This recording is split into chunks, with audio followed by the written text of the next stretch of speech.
D'abord sur les cancers du rein de petite taille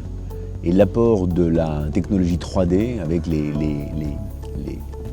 logiciels d'aide à l'accompagnement. Incontestablement, on voit que c'est une émergence. Aujourd'hui, la preuve n'est pas totalement fournie sur le plan scientifique, mais on voit bien que l'émergence de la chirurgie robotique, que la disponibilité des chirurgiens à de plus en plus s'investir dans la chirurgie partielle,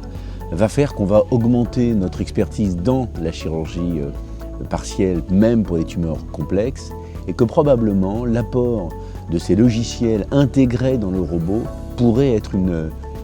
voie intéressante, notamment pour anticiper juste avant le moment où on atteint la partie difficile, voir et tourner autour de la tumeur à l'intérieur du robot et pouvoir nous aider. Et Jean-Christophe Bernard a montré qu'effectivement il y avait un intérêt, même si encore une fois sur le plan scientifique, il reste à prouver. Le deuxième point concerne les tumeurs du rein oligométastatiques, définies par un patient qui est d'emblée métastatique, avec moins de 5 métastases, et souvent un seul site métastatique. Je crois que dans cette indication, et Carmela n'était pas du tout designé pour répondre à cette question, il y a un intérêt absolu à effectuer le traitement de la tumeur primaire, donc la néphrectomie, qu'elle soit partielle ou totale.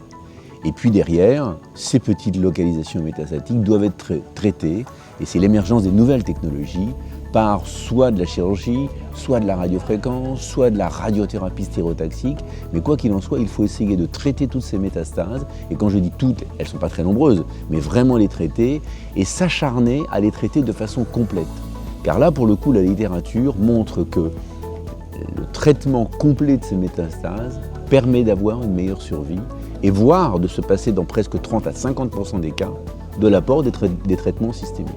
Donc oui, il y a absolument un intérêt à traiter ces cancers du rein oligométastatiques pour éviter l'apport immédiat, en tout cas, des traitements systémiques.